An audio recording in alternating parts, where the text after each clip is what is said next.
क्या दिव्या भारती की मौत आत्महत्या थी, मर्डर था या दुर्घटना? क्या दिव्या भारती कुछ ऐसा जानती थी जिसे वो बताने वाली थी और उसकी वजह से उसकी हत्या कर दी गई? क्या अंडरवर्ल्ड दिव्या भारती से कुछ करवाना चाहता था जिसके लिए वो मना कर रही थी और इसलिए अंडरवर्ल्ड ने ही दिव्या भारती को ठिकाने लगा दिया? अनसेंसर्ड में आज बात करेंगे दिव्या भारती की मौत और उसके पीछे के गहरी साजिशों और अन्य केंद्र बिंदुओं पे। दोस्तों, दिव्या भारती ऐसे एक्ट्रेसेस में से एक थी जो बॉलीवुड में 90 के दशक में टॉप पे थी। दिव्या भारती एक साल के अंदर लगातार इतनी फिल्में दे रही थी जो किसी रिकॉर्ड के बराबर था। लेकिन बहुत ही कम उम्र में, महज 19 साल की उम्र में, दिव्या भारती की रहस्यमय तरीके से मौत हो जाती है। अपने फ्लैट के बालकनी से गिरकर उनकी मौत हो जाती है और इसके पीछे कई कॉन्स्पिरेसी थ्योरीज सामने आती है। कई लोग कहते हैं कि दिव्या भारती मरी नहीं बल्कि उन्हें मारा गया। कई लोग दिव्या भारती की मौत पर साजिद नाडियावाला के संदिग्ध होने का आरोप लगाते हैं, तो कुछ लोगों का कहना है कि दिव्या भारती की मौत में दाऊद गैंग, डी कंपनी और अंडरवर्ल्ड का हाथ था। लेकिन आखिर हुआ क्या उस दिन, आज आपको विस्तार से बताते हैं। दोस्तों, दिव्या भारती को फिल्म फेयर का बेस्ट डेब्यू का अवार्ड दिया गया और लगातार उन्होंने कई हिट फिल्में दी। हिंदी फिल्मों के अलावा उन्होंने अपना डेब्यू साउथ में अपने को स्टार वेंकटेश के साथ किया। लेकिन बॉलीवुड में कदम रखते ही दिव्या की डिमांड काफ़ी बढ़ गई। वो लगातार एक से एक हिट फिल्में देती जा रही थी और उनके इसी ग्लैमरस अंदाज और मासूमियत से इम्प्रेस होकर साजिद नाडियावाला ने दिव्या भारती को प्रपोज किया और दोनों ने गुपचुप तरीके से शादी कर ली। कहते हैं कि दिव्या भारती की शादी के लिए उसके माता पिता तैयार नहीं थे। इसके बावजूद दिव्या भारती ने साजिद नाडियावाला से शादी रचाई। शादी वाले दिन दिव्या भारती ने अपनी मां को फ़ोन भी किया, उन्हें आने को कहा, लेकिन उनकी मां ने उन्हें साफ साफ कहा कि पहले पिताजी को बुलाओ, उन्हें मनाओ, अगर वो आते हैं तो मैं आऊँगी वरना नहीं आऊँगी। इतना कहने के बाद दिव्या भारती ने फ़ोन रख दिया और उसने कहा कि चलो ठीक है माँ, तुम मत आओ। दिव्या भारती साजिद नाडियावाला के साथ शादी करती है और इस शादी को गिने चुने क्लोज लोगों के रहते ही कंडक्ट किया जाता है। शादी के बाद दिव्या अपने काम में मशगूल हो जाती है, लेकिन चूंकि दिव्या की उम्र बहुत कम थी तुलना में साजिद नाडियावाला के, इस वजह से दोनों में बहुत ही जल्द डिफरेंसेस सामने आने लगे। कहा जाता है कि मौत से कुछ देर पहले दिव्या भारती की साजिद नाडियावाला से जोरदार बहस और झगड़ा हुआ था। दिव्या जिस दिन मरी उसके ठीक पहले उन्होंने मुंबई में ही अपना घर लिया था और उसी घर के खरीदने के सेलिब्रेशन के तौर पे एक छोटी सी गेट टुगेदर अपने घर पे रखी थी, जिसमें दिव्या भारती ने अपने भाई को बुलाया था और डिज़ाइनर नीता लूला और उनके हस्बैंड भी दिव्या के घर पे इस ओकेज़न को सेलिब्रेट करने के लिए आए थे। जो बात पब्लिक डोमेन में है उसके हिसाब से नीता लूला, उनके हस्बैंड और उस समय दिव्या भारती की मेड उस घर में मौजूद थी। दिव्या भारती का भाई चूँकि कुछ देर पहले तक वहाँ मौजूद था, लेकिन वो किसी काम से बाहर चला जाता है और जैसे ही दिव्या भारती का भाई बाहर जाता है, कहते हैं कि दिव्या ड्रिंक कर रही थी। हालांकि वो इतना ज़्यादा ड्रिंक नहीं कर चुकी थी क्योंकि वो पार्टी अभी महज आधे घंटे ही चली थी, तो आप सोच सकते हैं कि आधे घंटे में कोई व्यक्ति कितना ही ड्रिंक कर सकता है। लेकिन जो पहली थ्योरी हो जिसे माना गया उसमें यही बातें निकल कर सामने आई कि दिव्या भारती ड्रिंक कर रही थी और ड्रिंक करने के दौरान वो अपने बालकनी के खिड़की जो होती है वो उस पर बैठ रही थी और उसी दौरान उनका बैलेंस बिगड़ गया और वो सीधे नीचे आकर गिर गई। अब इसमें कई संदेहास्पद बातें सामने आई। जिस अपार्टमेंट में दिव्या भारती रहती थी उसके तमाम खिड़कियों में ग्रिल लगे थे, लेकिन दिव्या भारती के खिड़की में कोई ग्रिल नहीं था। हालांकि लोगों का कहना है कि पूर्व में उनकी खिड़की में ग्रिल था, लेकिन बाद में उस ग्रिल को हटा दिया गया। दूसरी जो कॉन्स्पिरेसी इसमें सामने आई वो ये कि जब दिव्या भारती अपनी बैल्कनी से नीचे गिरी तो जहां वो गिरी वो एक पार्किंग की जगह थी जहां पे आमतौर पे गाड़ी पार्क किया जाता था, लेकिन जिस दिन वो गिरी उस दिन वहां पे कोई भी गाड़ी पार्क नहीं की हुई थी।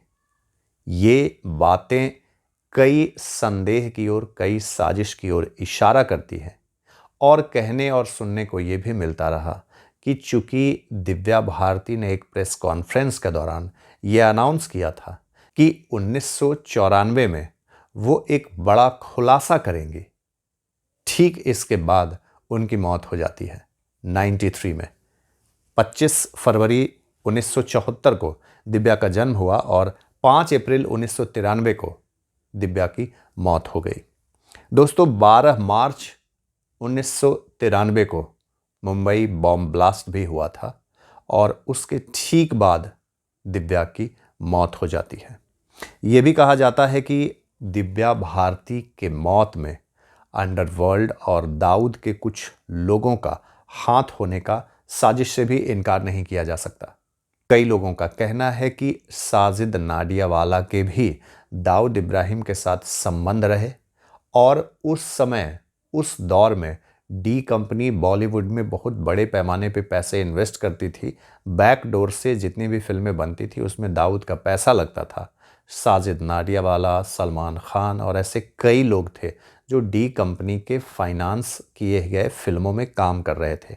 साजिद नाडियावाला भी डी कंपनी के संपर्क में थे और ऐसा कहा जाता है कि डी कंपनी के उनके संबंधों की जानकारी दिव्या भारती को भी हो गई थी। जब दिव्या भारती की मौत हुई और उनकी लाश को हॉस्पिटल लाया गया, ये वही हॉस्पिटल है, कूपर हॉस्पिटल, मुंबई का कूपर हॉस्पिटल।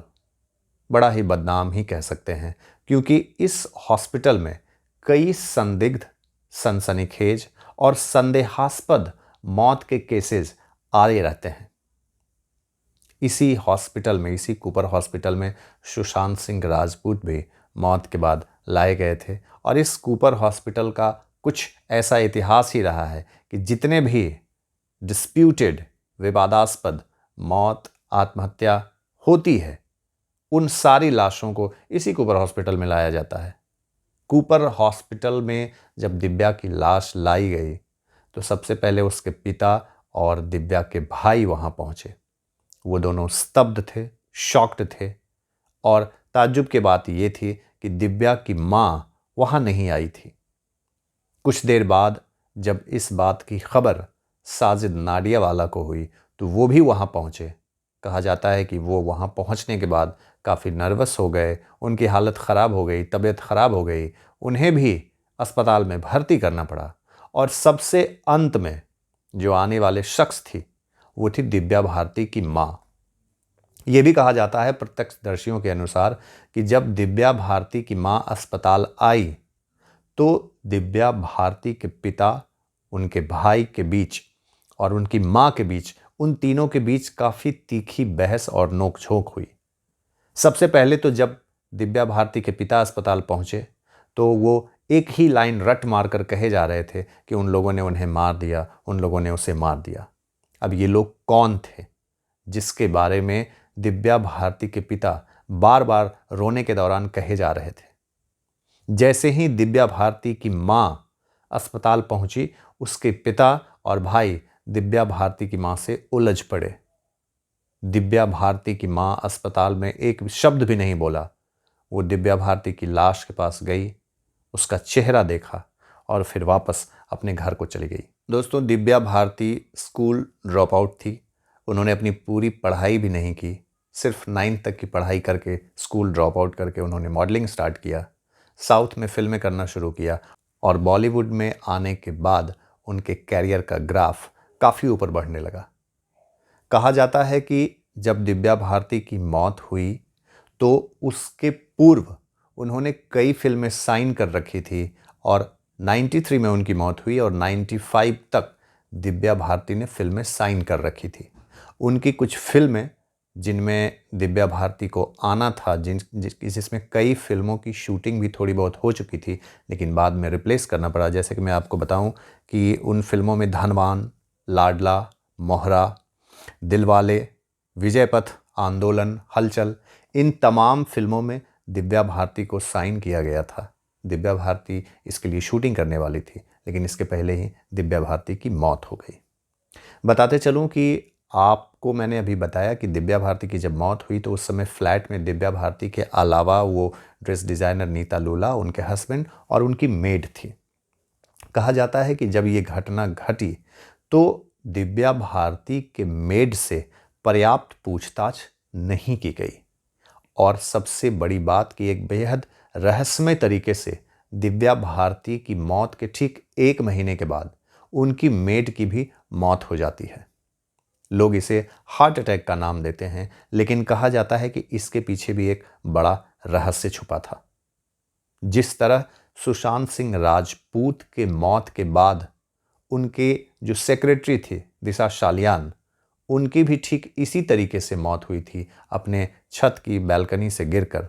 ठीक उसी अंदाज में दिव्या भारती की मौत हुई और इन दोनों रहस्यमयी मौतों का फॉर्मेट एक ही था। इन लाशों को वही कूपर हॉस्पिटल लाया जाता रहा और कहा जाता है कि बॉलीवुड में एक गिरोह है जो अगर अपनी बातें नहीं मनवा पाता है तो उन्होंने अपना एक फॉर्मेट बना रखा है और उस फॉर्मेट के तहत वो अपने जो कंटेंडर होते हैं, जो उनकी बातों को नहीं मानते हैं, जो आप कह सकते हैं उनके एनिमीज़ होते हैं, उन्हें वो ठिकाने लगा देते हैं। दोस्तों, दिव्या भारती एक बेहद प्रतिभावान और खूबसूरत एक्ट्रेस थी लेकिन सिर्फ 19 साल की उम्र में, प्री मैच्योर एज में इस दुनिया को छोड़कर चली गई। कई रहस्य और कई संदेह से पर्दा भी नहीं हट सका। वो आज तक राज का राज ही है लेकिन पब्लिक डोमेन में जो बातें होती है उसमें प्रबल रूप से यही सामने आया कि दिव्या भारती मरी नहीं बल्कि उन्हें मारा गया। आप इस बारे में क्या सोचते हैं कमेंट में हमें ज़रूर बताएं। वीडियो पसंद आए तो इसे लाइक करें, शेयर करें, हमारे चैनल को सब्सक्राइब करना ना भूलें और जल्द ही आपकी हमारी मुलाकात होगी अगले एपिसोड में किसी नई कहानी, किसी नई चर्चा के साथ। तब तक अपना बहुत बहुत ख्याल रखिए। धन्यवाद। नमस्कार।